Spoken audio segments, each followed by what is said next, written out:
Okay, so we're super excited about the Gratuity module because it's going to make our employees happier.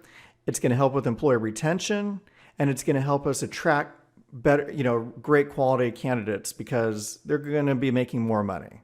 So one thing is a lot of laundry owners do not want to do tips. I mean, not a lot, but a few, because it could help promote employee drama. Like, how are the tips split? So it is important to have clear instructions, and that's what this video is all about, is how to split up the tips among your employees. So number one, at SuperSuds, the average tip amount is 11%. And that's across the board for both in-store and pickup and delivery. And about 31%, about 1/3 of our customers in-store tip. And that's with the kiosk mode turned on. So we're talking about a lot of money there. So the reason why it's 11% is most people choose to tip 10%.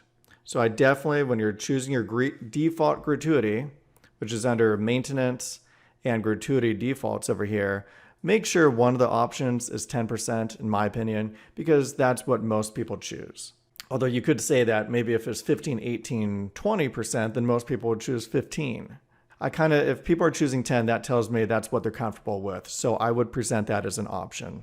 Okay, so number one, how to split the tips. First off, let's start off with how not to split up the tips. We really recommend do not split the tips based upon who does which order. So for example, this Dustin guy, he tipped $50. You don't want your senior attendant or somebody new or anybody just grabbing that order because they know they're going to make $50 if they do that order. It's going to cause a lot of fighting because everybody's tipping differently. So you do not want to say, well, somebody grabbed that order, they make $50. No way, it's just going to cause problems. So you want to collect the money and distribute it the way you distribute it. Otherwise, somebody's order is going to get treated differently, or they're going to get their clothes back sooner. If the customer wants their clothes back sooner, they should be paying you, the laundry owner, an extra 25 cents per pound or whatever it is for same day service. All right. And that's all in the software too. That's actually under maintenance system configuration. And there's a place for same day premium. So it could automatically add a certain amount to it. But I digress. The point is, you do not want to tip whoever grabs that order, or that person happened to be working and accepted the order, but somebody else might have washed it or folded it. So again, it doesn't really make sense to attribute the tips to the person who did that order. Second, so now how do you split up the orders, or how do you split up the tip? You could split it up by the hours worked or the pounds laundered. All right, so those are the two most popular ways of doing it. However, that could cause problems too, because what if somebody works during the day shift and you want them helping out the customers? And now the attendant is like, well, I forget the customers, I just want to make these tips. So you got to be careful with how you set up the incentives. So the easiest way, in my opinion, is to split it up by the hours. And maybe the drivers make a certain percentage, like half the tips, and the attendants make half the tips, or you decide how you want to do it. So the drivers get a certain percentage, or the in-store people get a certain percentage. And then the second part is you could say, okay, it's based upon hours worked, but in order to qualify for the tips, maybe you have to do a certain number of pounds. Okay, maybe it's 200 pounds during your shift, or maybe, that depends. So if they're only doing laundry, we'd like to get at least 200 pounds per attendant. We'd like to get 250. Okay, 250 is really our goal. But you could say, hey, minimum poundage to qualify for tip is this. And again, that's if they're only doing laundry. If they're working the floor, it's going to be a lot lower than that.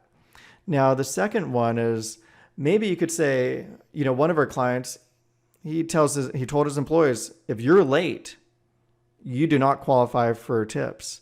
And that's because he has one employee working at a time. So if somebody's 30 minutes late, that means the previous employee had to stay 30 minutes after.